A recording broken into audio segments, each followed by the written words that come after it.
আর কেউ যাতে কোনো সিন্ডিকেট করতে না পারে,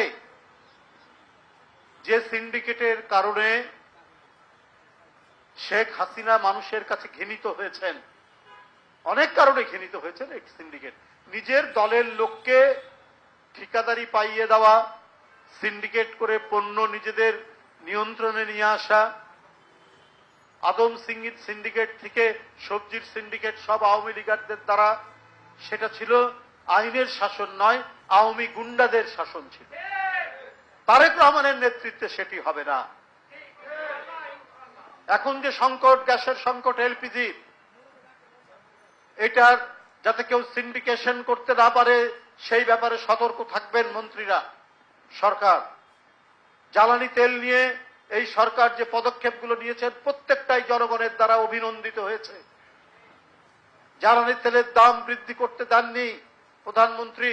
যখন জনগণের কাছ থেকে ডিমান্ড আসছে, যখন জ্বালানি তেলের জন্য বিরাট লম্বা লাইন, যে কোনো উপায় নেই, হরমুজ প্রণালী নিয়ে যে ঘটনা চলছে, যে যুদ্ধের আবহ তৈরি হয়েছে, পার্শ্ববর্তী দেশ সহ অন্যান্য দেশে জ্বালানি তেলের দাম হু হু করে বৃদ্ধি করেছে, তখন জ্বালানি তেল নিয়ন্ত্রণে রেখেছিলেন সরকার। জনগণের দাবির পরিপ্রেক্ষিতে জ্বালানি তেল কিছুটা বৃদ্ধি করতে হয়েছে, না হলে পর্যাপ্ত সরবরাহ নিশ্চিত করা সম্ভব হচ্ছে। তাই মন্ত্রীরা দায়িত্বশীল ভূমিকা পালন করছেন, আরো পালন করতে হবে। শুধু মুখে কথা বললে হবে না, শুধু এমন কথা বলবেন যেন সামঞ্জস্যহীন কথা না হয়, কথার সাথে যত কাজের মিল হয়। যে দৃষ্টান্ত প্রধানমন্ত্রী রাখছেন সেই দৃষ্টান্ত অনুসরণ করে আপনারাও করুন। শুধু মুখে বলে দিলেন আপনারা সিন্ডিকেট করব না, এই করব না, হতে দিব না, কিন্তু সেটা মানুষ চাক্ষুষ প্রমাণ চায়।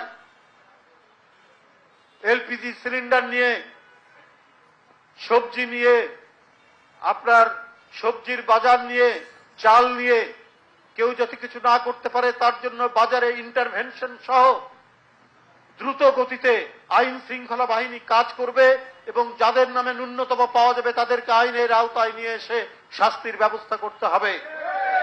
এইটাই হচ্ছে সুশাসনের নমুনা।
আজকে ইলিয়াস আলীরা আমাদের মধ্যে নেই, কিন্তু তারা একটা সুন্দর দেশ, একটি গণতান্ত্রিক দেশ প্রতিষ্ঠার অঙ্গীকার নিয়েই তো তারা আন্দোলন করতে গিয়ে শেখ হাসিনা অদৃশ্য করেছেন।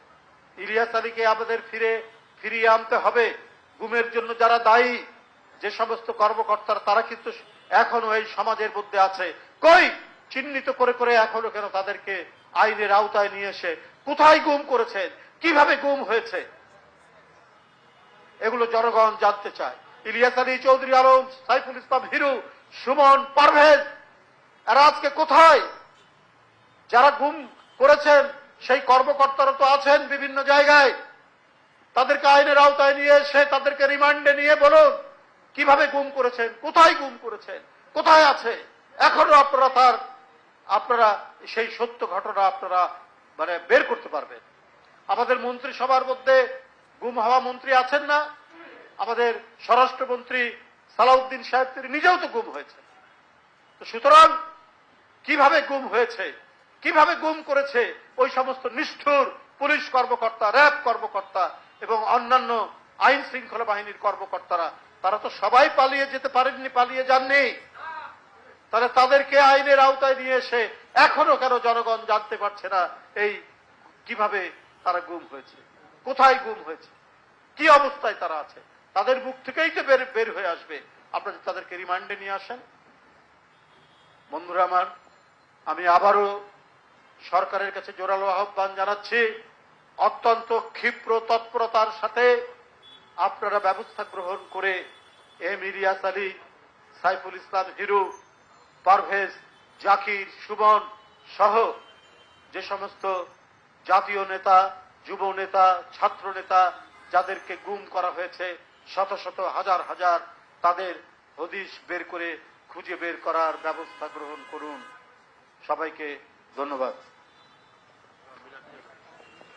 মিনাল খাসিরিন রব্বিরহামহুমা কামা রাব্বায়ানি সাগীরা।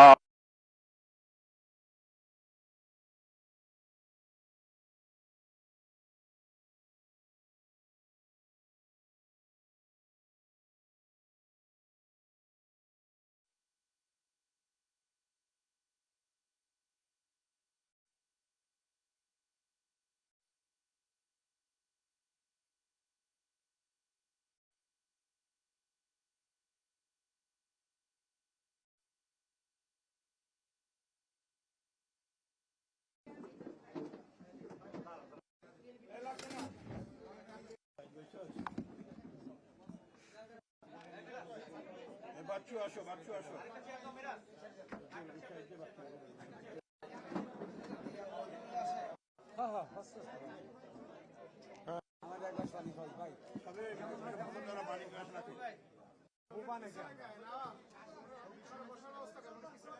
দূর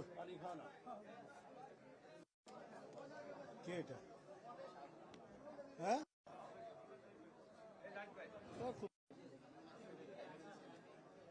গুলশান আপনি যান।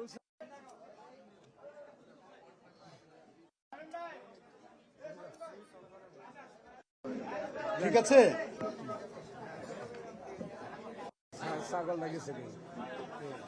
সাংবাদিক বন্ধুরা, আমি শুরু করলাম। জাতীয় সংসদ নির্বাচনে সংরক্ষিত মহিলা আসনে বাংলাদেশ জাতীয়তাবাদী দলের পক্ষ থেকে 2 দিন ব্যাপী সাক্ষাৎকার গ্রহণ করা হয়েছে গুলশান কার্যালয়ে।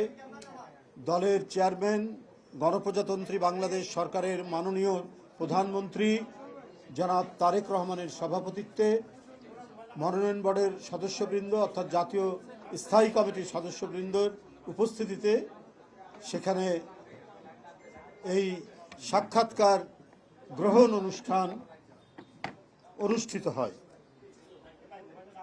গতকাল সমস্ত সাক্ষাৎকার শুনে গত পরশুদিন ভোর 4টার সময় সাক্ষাৎকার অনুষ্ঠান শেষ হয়।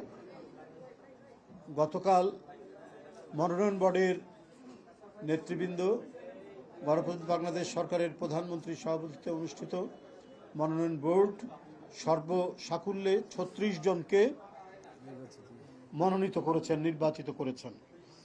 আমি তাদের নাম ধীরে ধীরে বলবো, আপনারা লিখে নেবেন বা রেকর্ড করে নেবেন। ত্রয়োদশ জাতীয় সংসদের সংরক্ষিত মহিলা আসনের নির্বাচনে বাংলাদেশ জাতীয়তাবাদী দল বিএনপি ও জোটের প্রার্থী তালিকা। দেখুন, সেলিমা রহমান, স্বামীর নাম AM Mujibur Rahman.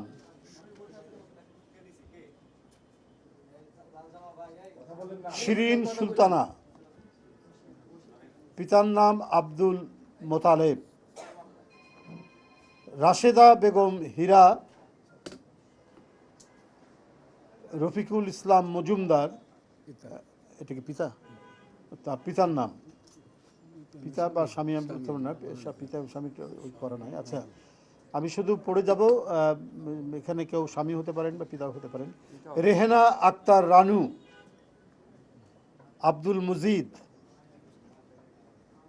Nawaz Halima early, Afsar Uddin Ahmed, Mosammat Farida Yasmin, Nurul Islam, Bilkis Islam, খয়রুদ্দিন Ahmed, Shakila Farzana, Syed Wahidul Alam, Helen Zerin খান, আব্দুল লতিফ খান, নিরুফার চৌধুরী মনি, নজরুল ইসলাম চৌধুরী, নিপুণ রায় চৌধুরী, পিতা নিতাই রায় চৌধুরী, জিবা আমিন খান, আক্তার উদ্দিন আহমেদ, বড় করে মাহমুদা হাবিবা, পিতা মোহাম্মদ আইন উদ্দিন, মুসাম্মদ সাবিরা সুলতানা, মোহাম্মদ আব্দুল মান্নান, সানসিলা জেবরিন, পিতা মোহাম্মদ হজরত আলী,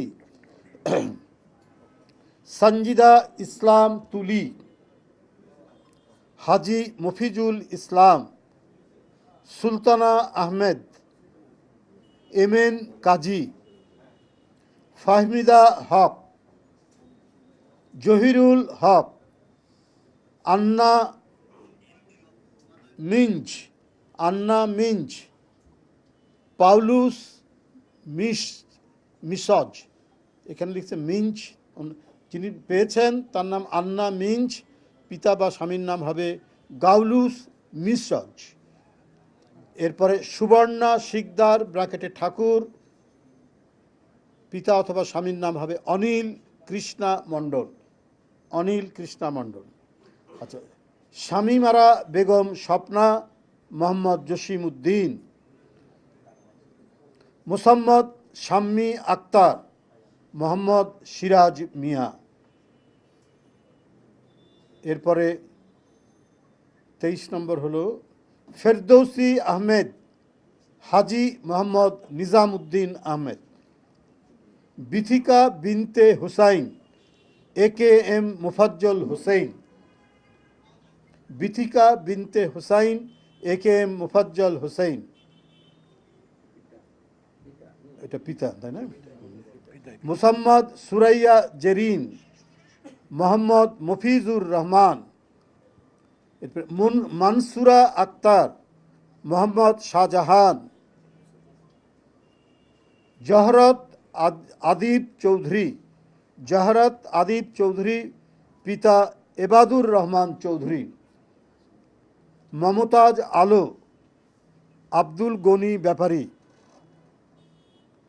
ফাহিমা নাসরিন, আবুল হাসেম মিয়া, আরিফা সুলতানা, মোহাম্মদ আক্কাস আলী, পিতার নাম বোধহয় দেখি, মুসাম্মদ সঞ্জিদা ইয়াসমিন, মোহাম্মদ আক্তার হোসেন, নাদিয়া পাঠান পাপন, মোহাম্মদ আনোয়ার হোসেন,